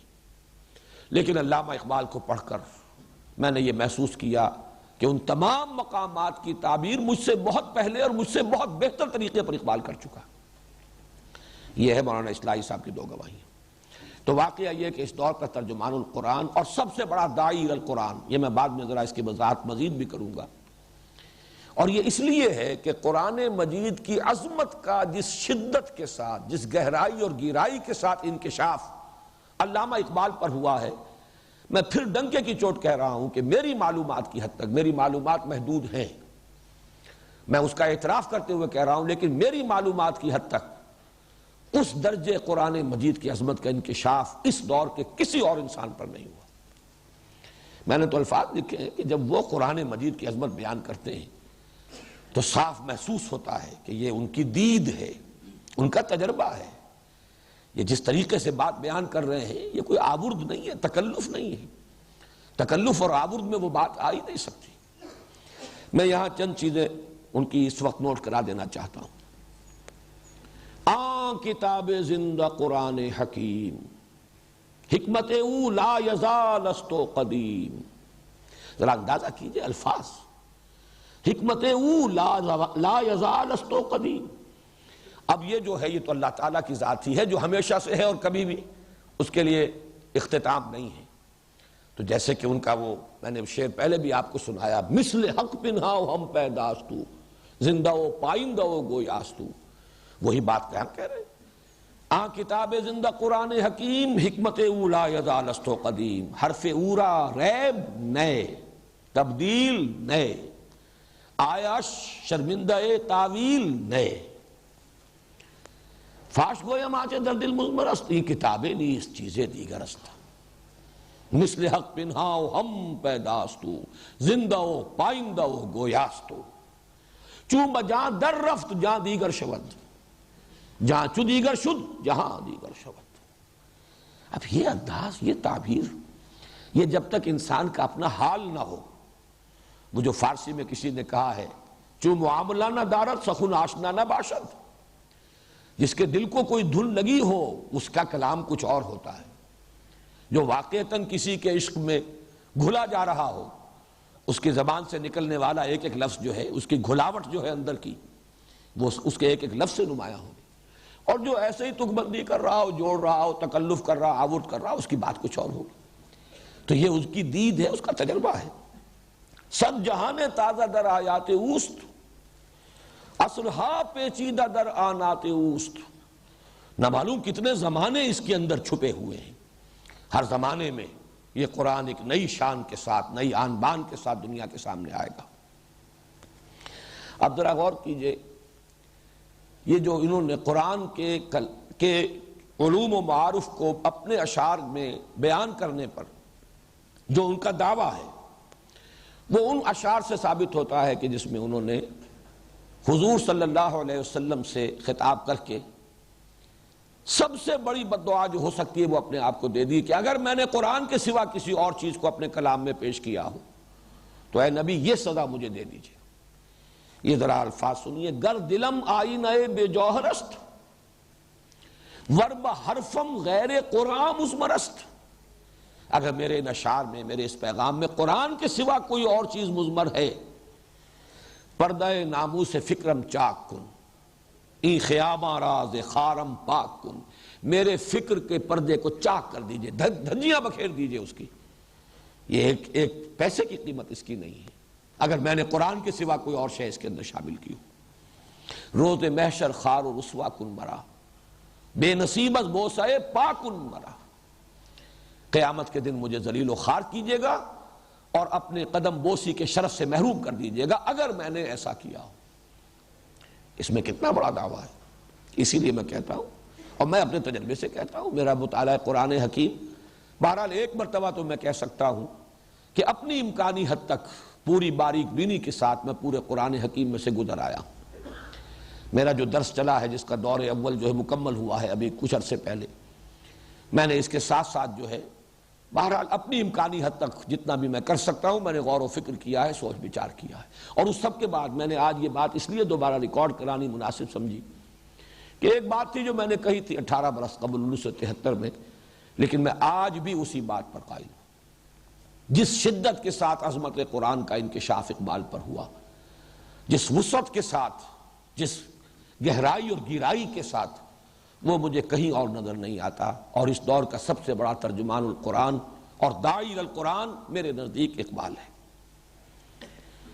اس میں اگرچہ وقت کی کمی کا مجھے احساس ہو رہا ہے، لیکن جب یہ مضمون آ گیا ہے تو چند چیزیں اور نوٹ کرا دوں۔ مرثیے جو اقبال نے کہے ہیں، قوم کی اور مسلمانوں کی قرآن سے دوری، جانتا ہوں میں یہ امت حامل قرآن نہیں ہے، وہی سرمایہ داری بندہ مومن کا دین، اور بآیا تشترا کار جزی نیست کہ از یاسین او آسام امیری۔ اس قرآن کے ساتھ تمہیں اس کے سوا کوئی سروکار نہیں رہا کہ تم کسی شخص عالم نزع میں جو ہے اسے یاسین سنا دو تاکہ اس کی جان آسانی سے نکل جائے، بس یہ مصرف رہ گیا۔ اور پھر جس طریقے سے یہ جو ہمارے ہاں صوفی حضرات اور وائس حضرات نے قرآن کو چھوڑ کر اپنے وعظ کے لیے اور اپنی مجالس کے لیے کچھ اور چیزوں کو منتخب کیا ہے، کس قدر دردناک مرثیے ہیں۔ واعظ دستاں زنو افسانہ بند، معنی او پست و حرف او بلند، از خطیب و دیلمی گفتار او با ضعیف و شاذ و مرسل کار او۔ یہ بڑی ہاتھ ادھر ادھر لہرا کر اور تقریریں کرنے والے واعظ قرآن مجید سے سروکار نہیں ہے۔ الفاظ بڑے اونچے بھاری بھرکم، معنی ان کے اندر موجود نہیں، اور اگر کہیں سے کوئی بات لاتے بھی ہیں تو ضعیف احادیث، شاذ مرسل وہ احادیث، موضوع احادیث، ان سے اپنے جذبات، اپنے وعظ کو جو ہے مرصع کرتے ہیں۔ قرآن مجید جو موعظہ، اصل موعظہ ہے، قد جاءتکم موعظۃ من ربکم وشفاء لما فی الصدور، اس کی طرف کوئی توجہ نہیں۔ صوفی پشمینہ پوش حال مست، از شراب نغمہ قوال مست، آتشت شیر عراقی در دلش، در نبی سعادت بقرآن محفلش۔ صوفی پشمینہ پوش، اس کے دل میں آگ لگ جاتی ہے، حافظ کے اشعار ہیں، قوال جو ہے وہ گا رہا ہے اور اس کو حال آ رہا ہے۔ صوفی پشمینہ پوش و حال مست، از شراب نغمہ قوال مست، آتش از شعر عراقی، عراقی کا، حافظ کا، جامی کا یہ اشعار جو ہیں اس سے تو حال آتا ہے، آگ اس کے اندر بھڑک اٹھتی ہے۔ در نمی سازد بقرآن محفلش، اس کی محفل میں قرآن کا ذکر نہیں ہے، قرآن کے ساتھ کوئی سازگاری ہی نہیں اس کی محفل کی۔ اور جس طرح پھر اقبال نے تشخیص و تجویز کی ہے مختصر ترین الفاظ میں، وہ زمانے میں معزز تھے مسلمان ہو کر اور تم خار ہوئے تاریک قرآن ہو کر، اور خار از مہجوری قرآن شدی، شکوہ سنجے گردش دوران شدی، اے تو شبنم برزمی افتندئی، در بغل داری کتاب زندگی۔ یہ شکوہ، یہ تیقن تشخیص ہے تو اس یقین کے ساتھ کہ اصل میں مسلمانوں کی زبوں حالی کا ایک ہی سبب ہے، اور وہ سبب ہے قرآن سے دوری، مہجوری قرآن۔ یہ بھی تو ایک انداز ہے اس کا کہ قرآن کی عظمت جس درجے ان پر منکشف ہوئی، اور تو کہیں مجھے یہ بات نظر نہیں آئی، کم سے کم اپنی محدود معلومات کی حد تک میں کہنے کے لیے تیار ہوں۔ بہرحال یہ اعجاز قرآن کے اعتبار سے چند باتیں تھیں۔ اب آئیے 14ویں بحث ہے ہماری، قرآن حبل اللہ ہے۔ اس بحث کے ضمن میں ذرا سب سے پہلے تو لفظ حبل پر گفتگو کر لوں۔ حبل کے ایک معنی ہے رسی، اور اصل معنی رسی ہی کے ہے۔ چنانچہ سورہ لہب میں یہ لفظ آیا ہے، فی جیدہا حبل من مسد، رسی، مونج کی بٹی ہوئی رسی۔ لیکن اسی سے وَأُسْتَعِيرَ لِلْوَصْلِ وَلِكُلِّ مَا يَتَوَصَّلُ بِهِ إِلَى شَيْءٍ مَا يُتَوَصَّلُ بِهِ إِلَى شَيْءٍ، کسی چیز سے جڑنے کے لیے اور جس شے سے جڑا جائے اس کے لیے استعارتاً یہ لفظ استعمال ہوتا ہے۔ عہد ہے، قول و قرار ہے، میثاق ہے، معاہدہ ہے، وہ بھی جوڑ دیتا ہے دو فریقوں کو۔ عہد کے معنی میں بھی لفظ حبل ہے، اور وہ عہد جس سے کہ کسی کو امان مل رہی ہو، امن مل رہا ہو، حفاظت اور امان، اس معنی میں قرآن میں آیا ہے الا بحبل من اللہ وحبل من الناس، کہ یہود کے لیے اس دنیا میں اب عزت نہیں ہے، ضربت علیہم الذلۃ والمسکنہ۔ ہاں یہ ہو سکتا ہے کہیں اللہ کوئی پناہ دے دے، یا لوگوں کی طرف سے کوئی پناہ ملی ہوئی ہو، امان ہو، خود اپنے بل پر اپنے پاؤں پر کھڑے ہو کر خود مختاری کے ساتھ اپنی طاقت کے بل پر ان کے لیے عزت اور وقار کا معاملہ دنیا میں نہیں ہوگا۔ یہ پیشن گوئی ہے قرآن مجید کی، اور موجودہ ریاست اسرائیل اس کا منہ بولتا ثبوت ہے۔ امریکہ ایک دن کے لیے اپنی حفاظت ہٹا لے، اس کا وجود نہیں رہے گا۔ بہرحال یہ حبل جو ہے، اس میں دو جگہ حدیث میں آیا ہے۔ قرآن مجید میں تو آیا وَاعْتَصِمُوا بِحَبْلِ اللَّهِ، اللہ کی رسی کو مضبوطی سے پکڑ لو، تھام لو۔ البتہ حبل اللہ کیا ہے، قرآن میں اس کی صراحت نہیں ہے۔ البتہ یہ بات میں عرض کر چکا ہوں اس سے پہلے کہ حضور کا یہ فرض منصبی ہے کہ قرآن مجید میں جو بات پوری طرح واضح نہ ہوئی ہو، مجمل ہو، اس کی تشریح اور تبیین یہ فرض منصبی ہے۔ ہم نے اے نبی آپ کی طرف یہ ذکر نازل کیا لِتُبَيِّنَ لِلنَّاسِ مَا نُزِّلَ إِلَيْهِمْ، کہ جو چیز ان کے لیے اتاری گئی ہے آپ اسے واضح کریں، تبیین کریں۔ اس اعتبار سے حضرت علی رضی اللہ تعالیٰ عنہ سے ایک بڑی طویل حدیث مروی ہے، اس میں بھی یہ الفاظ ہیں ہوا حبل اللہ المتین، یہ اللہ کی مضبوط رسی ہے قرآن۔ عبداللہ ابن عمر رضی اللہ تعالیٰ عنہ سے بھی حضرت علی سے جو روایت ہے وہ ترمذی میں موجود ہے، اور عبداللہ ابن عمر رضی اللہ تعالیٰ عنہما سے جو روایت ہے وہ رزین میں ہے، اس میں بھی الفاظ ہیں ہوا حبل اللہ المتین، یہ قرآن ہی اللہ کی مضبوط رسی ہے۔ یہ رسی کس اعتبار سے کہا گیا؟ اس کے دو پہلو ہیں جو میں اس وقت مختصر وقت میں واضح کرنا چاہتا ہوں۔ ایک تو بندہ اللہ سے جڑتا ہے اس رسی کے ذریعے، یہ رسی ہمیں اللہ سے جوڑنے والی ہے، یعنی تعلق مع اللہ اور تقرب الی اللہ کا سہل ترین لیکن مؤثر ترین ذریعہ قرآن حکیم ہے۔ اب یہ دو الفاظ وہ ہیں جو اصل میں تو ہمارے تصوف، فن تصوف کے میدان کی اصطلاحات ہے۔ تعلق مع اللہ، تعلق کے معنی بھی ہوگا، علق کہتے ہیں لٹک جانا، علقہ لٹکی ہوئی شے، اللہ سے لٹک جانا، جڑ جانا، اور تقرب الی اللہ، اللہ سے قریب ہونے کی کوشش کرنا۔ یہی سلوک، طریقت، اس کا مقصد یہی ہے، اللہ سے قریب تر ہوتے چلے جانا۔ تعلق مع اللہ میں اضافہ، تقرب الی اللہ، اس کا سب سے مؤثر اور سہل ترین ذریعہ قرآن حکیم ہے۔ اس اعتبار سے دو حدیثیں میں آپ کو سنا رہا ہوں۔ ایک کے راوی حضرت عبداللہ ابن مسعود ہے رضی اللہ تعالی عنہ، القرآن حبل اللہ الممدود من السماء الی الارض، یہ قرآن اللہ کی رسی ہے جو تنی ہوئی ہے آسمان سے زمین تک۔ اور یہی الفاظ ترمذی میں زید ابن ارقم سے مرفوعاً روایت کیے گئے، القرآن حبل اللہ الممدود من السماء الی الارض، یہ اللہ کی رسی ہے، یعنی اگر اللہ سے جڑنا ہے، اللہ سے تعلق قائم کرنا ہے تو اس قرآن کو تھام لو، مضبوطی کے ساتھ تھام لو، اس سے تم اللہ سے جڑ جاؤ گے۔ اللہ کا قرب حاصل کر سکو گے۔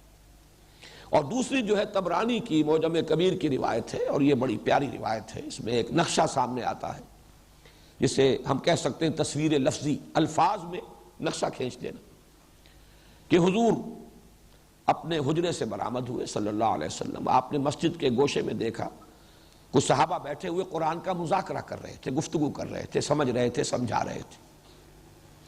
حضور تشریف لے آئے، پہلا تو بڑا پیارا سوال کیا آپ نے، الستم تشہدون ان لا الہ الا اللہ وانی رسول اللہ وان ھذا القرآن جاء من عند اللہ، کیا آپ لوگ اس کی گواہی نہیں دیتے کہ اللہ کے سوا کوئی معبود نہیں اور میں اس کا رسول ہوں صلی اللہ علیہ وسلم، اور یہ قرآن اللہ کے پاس سے آیا، میں توجہ دلا رہا ہوں پاس سے آیا ہے۔ بلکہ ایک اور روایت، آج میرا ذہن ادھر نہیں گیا ورنہ میں اس کی تلاش کروا لیتا، متن کی اور سند کی بھی تحقیق کرتا۔ ایک روایت کے یہ الفاظ، اس کا مفہوم یہ ہے کہ بندہ اپنے رب کی خدمت میں جب حاضر ہو تو جو بہترین تحفہ وہ پیش کر سکے گا اپنے پروردگار کے سامنے، وہ خود اس کا وہ کلام ہوگا جو اس میں سے خرج من ایل، جو نکلا ہے اس میں سے۔ کلام جو ہے وہ تو کسی ہستی سے خارج ہوتا ہے، اس سے ہی صادر ہوتا ہے، میرا کلام مجھ سے صادر ہو رہا ہے، تو خرج من ایل کے الفاظ ہیں۔ یہ ایل عبرانی میں اللہ کے لیے ہے، جبرائیل، اسرائیل۔ اسرائیل یہ دو الفاظ سے مرکب ہے، اسر اور ایل۔ اسر کے معنی عبد، ایل اللہ، اسرائیل کے معنی عبداللہ، اللہ کا بندہ۔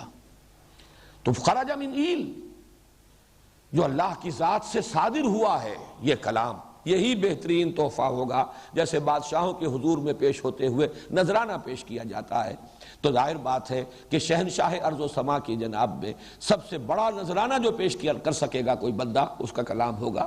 جیسے ایک روایت میں یہ بھی آتا ہے کہ کہا جائے گا قرآن کے پڑھنے والوں سے کہ قرآن پڑھو اور ترقی کرتے چلے جاؤ۔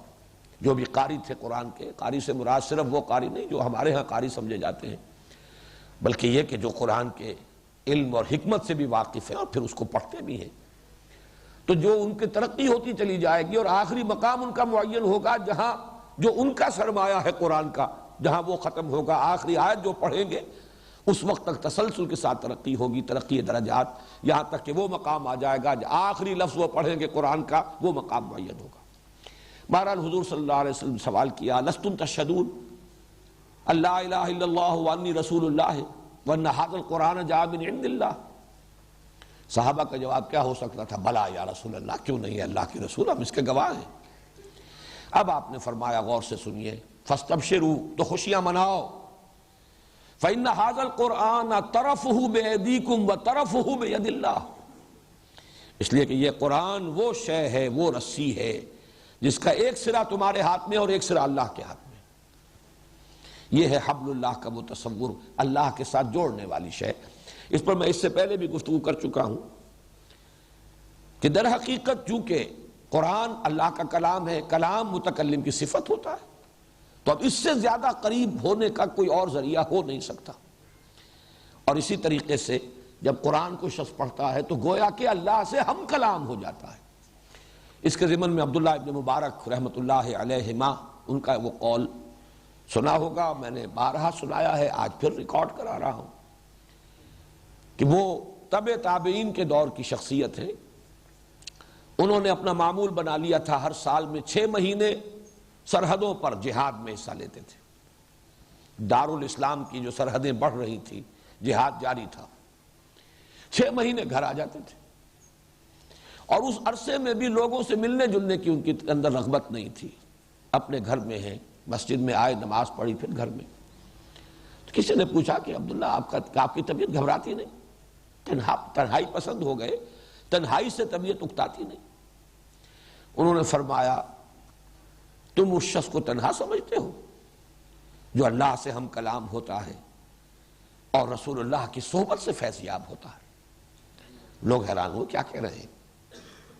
جب اس کی وضاحت طلب کی گئی تو فرمایا، دیکھو میں جب اکیلا ہوتا ہوں قرآن پڑھتا ہوں تو اللہ سے ہم کلام ہوتا ہوں، اور جب میں حدیث پڑھتا ہوں تو میں رسول اللہ کی صحبت سے فیضیاب ہوتا ہوں، تم مجھے تنہا نہ سمجھو۔ دیوانہ چمن کی سیریں نہیں ہے تنہا، عالم ہے ان گلوں میں، پھولوں میں بستیاں ہیں، تو مجھے تنہا نہ سمجھو۔ تو واقعہ یہ ہے کہ اللہ سے قرب کا، اللہ وصول اللہ اور وصل اللہ، میں نے اسی لیے امام راغب کے وہ الفاظ آپ کو سنائے کہ یہ حبل کا لفظ وَأُسْتُعِيرَ لِلْوَصْلِ، یہ وصل کے لیے استعارتاً استعمال ہوتا ہے، جڑنے کے لیے۔ وَلِكُلِّ مَا يُتَوَصَّلُ بِهِ إِلَىٰ شَيْءٍ، اور ہر اس شے کے لیے لفظ حبل استعمال ہوگا جس کے ذریعے سے کسی شے کے ساتھ وابستہ ہو جایا جائے، جس کے ذریعے سے کسی شے کے ساتھ جڑ جایا جائے، یہ ہے لفظ حبل۔ اور اس معنی میں اللہ کی حبل، حبل اللہ قرآن ہے۔ میں اس سے ایک نتیجہ اور نکالتا ہوں، یہ میرا ذاتی ذوق ہے جو میں عرض کر رہا ہوں آپ کے سامنے، کہ واقعتاً جملہ ایمانیات اس قرآن کے ساتھ بالکل اسی طریقے سے جڑے ہوئے ہیں جیسے کہ میں نے مثال جو میرے ذہن میں بہت عرصے پہلے آئی تھی، پیراشوٹ۔ جب پیراشوٹ کھلتا ہے تو کتنا وسیع اس کا جو کپڑا ہے یا اوپر کا جو حصہ ہے چھتنی والا، لیکن رسیاں آتی ہیں اور نیچے آ کر ایک جگہ پر وہ جڑ جاتی ہیں۔ وہی وہ انسان ہے اپنی موٹر سائیکل کے ساتھ یا کسی اور ساز و سامان کے ساتھ۔ اسی معنی میں قرآن ہے در حقیقت، جو جتنے بھی ایمانیات، جتنے بھی امور ہیں جن پر ایمان اور یقین جو درکار ہے اور مطلوب ہے، وہ سب کے سب قرآن کے ساتھ منسلک ہے۔ قرآن پر یقین ہو جائے کہ یہ اللہ، یہ کلام واقعتاً انسانی نہیں، اس کا منبع اور سرچشمہ وہی ہے جو میری روح کا منبع اور سرچشمہ ہے۔ ذات باری تعالیٰ ہی سے یہ کلام صادر ہوا ہے اور اللہ ہی کے امر کل کا ظہور ہے جو میری روح ہے۔ اس اعتبار سے قرآن پر یقین، اللہ پر یقین، قرآن لانے والے پر یقین، محمد الرسول اللہ پر یقین، یہ در حقیقت اس دور میں نے جو حقیقت ایمان کے موضوع پر 5 تقاریر اس سال کی تھی محاضرات کے دوران، ان میں یہ مضمون آ چکا ہے کہ ایمان ایک تو ہے تقلیدی ایمان، غیر شعوری ایمان، ایک یقین کی کیفیت پیدا ہو جاتی ہے چاہے وہ علی وجہ البصیرت نہ ہو، اور وہ بھی بہت بڑی دولت ہے، بہت بڑی قیمت ہے، لیکن اس سے کہیں زیادہ قیمتی ایمان ہے جو علی وجہ البصیرت ہو۔ قل ھذہ سبیلی ادعو الی اللہ علی بصیرۃ انا ومن اتبعنی، علی وجہ البصیرت، وہ ایمان، شعوری ایمان، اکتسابی ایمان، علی وجہ البصیرت ایمان، حقیقی ایمان، اس کا واحد منبع اور سرچشمہ قرآن حکیم ہے۔ بہت ہی سادہ الفاظ میں جو کبھی کہہ گئے کسی خاص کیفیت میں مولانا ظفر علی خان، وہ جنس نہیں ایمان جسے لے آئیں دکانیں فلسفہ سے، ڈھونڈے سے ملے گی عاقل کو یہ قرآن کے سی پاروں، عاقل کو، غور و فکر کرنے والا، سوچ بچار کرنے والا، اس کے لیے ایمان کا سرچشمہ اور ایمان کا منبع جہاں سے یہ جن سے نایاب دستیاب ہو سکتی ہے وہ صرف ایک ہے، وہ قرآن حکیم ہے۔ قرآن کے حبل اللہ ہونے کا ایک دوسرا پہلو ہے، اور وہ ہے اہل ایمان کو جوڑنے والی رسی، ان کو باہم ایک دوسرے سے باندھ دینے والی شے، ان کو بنیان مرصوص بنانے والی شے۔ اس لیے کہ قرآن حکیم میں جہاں یہ آیا ہے اعتصام بحبل اللہ، وہاں اس کے ساتھ ہی ہے وَلَا تَفَرَّقُوا وَاعْتَصِمُوا بِحَبْلِ اللَّهِ جَمِيعًا وَلَا تَفَرَّقُوا، اہل ایمان کو جوڑنے والی، بنیان مرصوص بنانے والی رسی قرآن حکیم ہے۔ کیوں؟ اس لیے کہ انسانی اتحاد ظاہر بات ہے کہ وہی مستحکم اور پائیدار ہوگا جو فکر و نظر کی ہم آہنگی کے ساتھ ہو۔ بہت سے اتحاد ہوتے ہیں وقتی طور پر، آپ کی سیاسی مصلحتیں ہیں، آپ نے اتحاد قائم کر لیا، کوئی دنیاوی مفادات ہیں ان کی بنا پر اتحاد ہو گیا، یہ اتحاد حقیقی نہیں ہے، پائیدار نہیں ہے، مستحکم نہیں ہے۔ انسان حیوان عاقل ہے، سوچتا ہے، غور کرتا ہے، اس کے نظریات ہیں، اس کے اہداف ہیں، اس کے کچھ مقاصد ہیں، کوئی نصب العین ہے۔ نظریات کا اور اپنے نصب العین کا اور مقاصد کا بڑا گہرا رشتہ ہے۔ تو جب تک ان میں ہم آہنگی نہ ہو کوئی اتحاد پائیدار اور مستحکم نہیں ہوتا۔ اس اعتبار سے وَاعْتَصِمُوا بِحَبْلِ اللَّهِ، اس اللہ کی رسی کو مضبوطی سے تھامو گے تو گویا کہ 2 رشتے قائم ہو گئے۔ جیسے کل شریعت کو تعبیر کیا جاتا ہے کہ شریعت نام ہے حقوق اللہ، حقوق العباد، اللہ کے ساتھ جوڑنے والی سب سے بڑی عبادت نماز، بندوں کے ساتھ صحیح تعلق قائم کرنے والی زکوٰۃ۔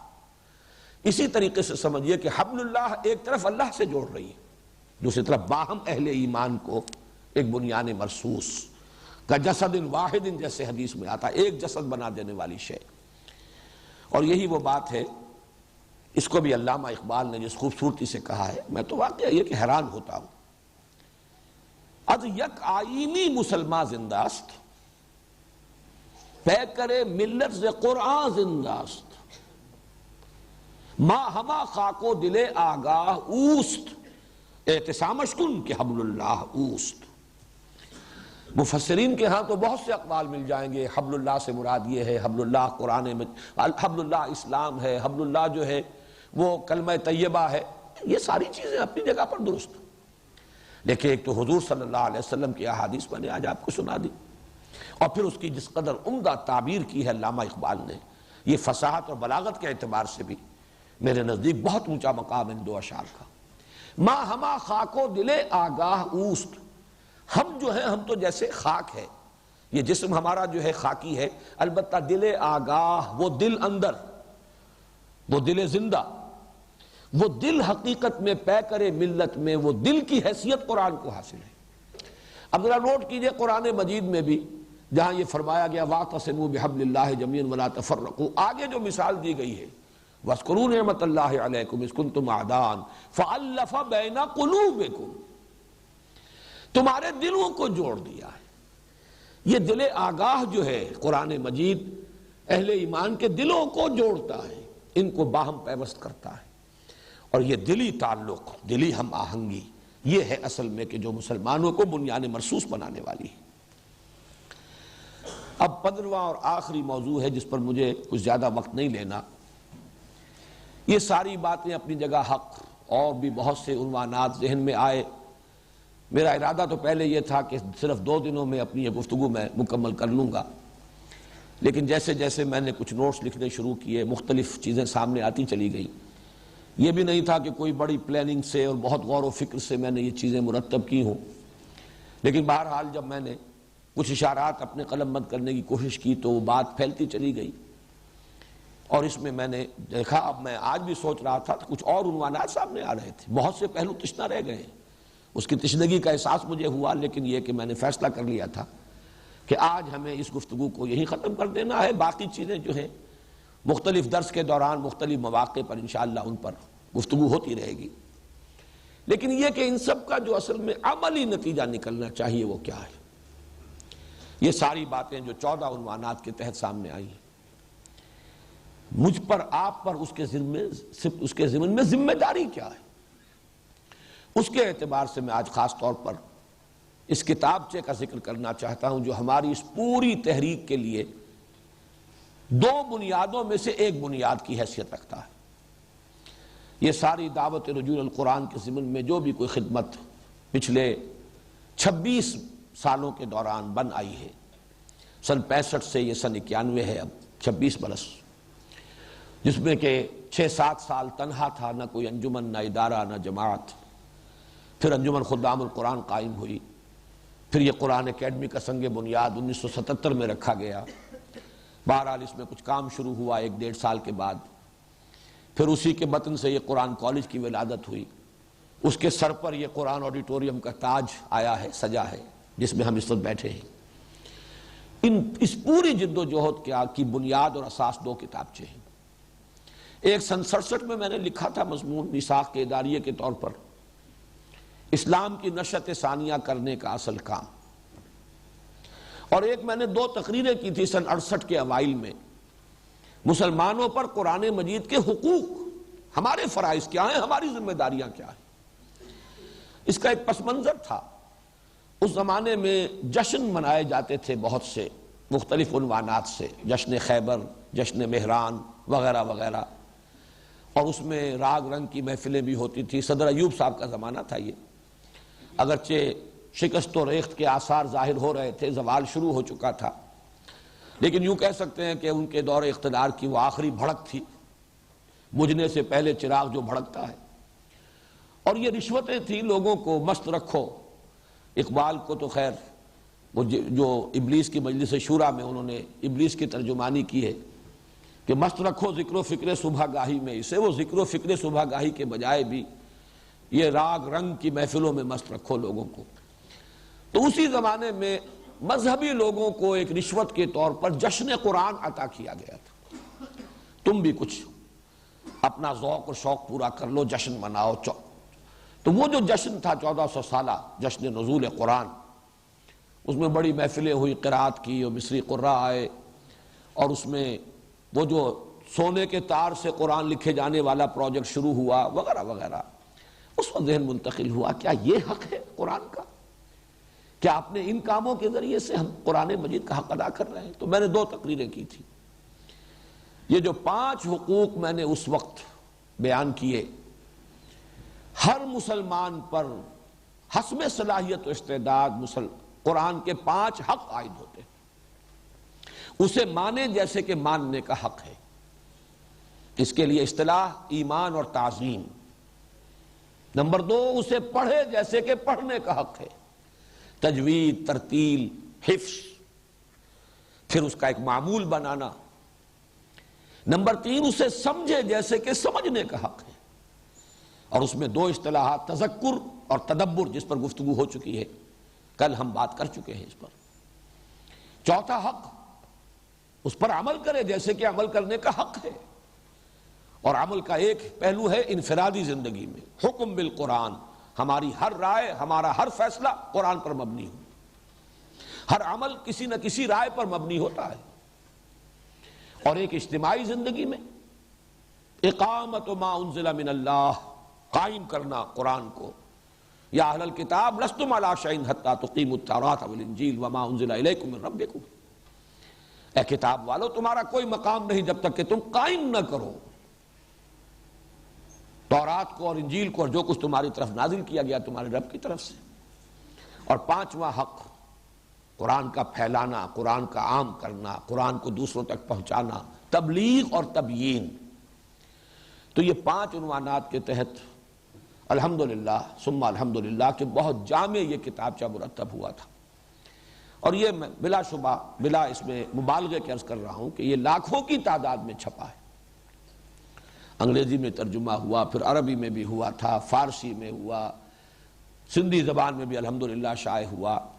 یہ کتابچہ جو ہے، یہ تو میں آج ایک تو یہ عرض کر رہا ہوں کہ اسے اب اس ہفتے کا ہوم ورک سمجھیے۔ جو شخص بھی اس درس میں پابندی کے ساتھ شرکت کا ارادہ رکھتا ہے، وہ اس ہفتے کے دوران اس کتابچے کا مطالعہ ضرور کرے۔ یہ بھی گویا کہ در حقیقت میری ان 4 گفتگوؤں کا تتمہ ہے، لازمی تتمہ، یہ اس کا تکملہ ہے، ضروری تکملہ۔ اس کا مطالعہ اس ہفتے کے دوران ضرور کر لیا جائے۔ بعض حضرات اگر ایسے ہوں کہ جنہیں اردو میں پڑھنے میں دقت ہو، تو شاید کچھ نسخے ہمارے ہاں کہیں سے نکل آئے تھے، اس وقت آؤٹ آف پرنٹ ہے انگریزی والا، لیکن شاید انگریزی کے بھی کچھ نسخے موجود ہوں، وہاں پر رات حاصل کر لیں۔ اس وقت میں صرف یہ عرض کر رہا ہوں، یہ حقوق اگر ہم ادا نہیں کرتے تو از روئے قرآن ہماری حیثیت کیا ہے؟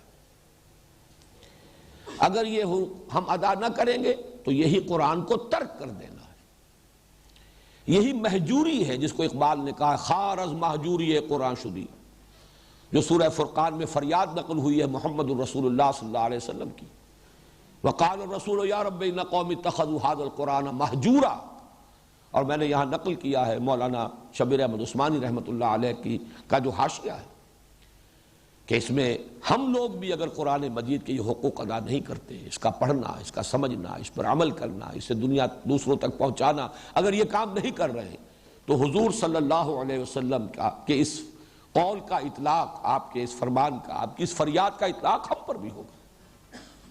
گویا کہ حضور صلی اللہ علیہ وسلم ہمارے خلاف مدعی کی حیثیت سے کھڑے ہوں گے اللہ تعالیٰ کی عدالت میں، اور اسی کے ضمن میں قرآن مجید میں 2 مقامات پر اسے تکذیب کہا گیا ہے۔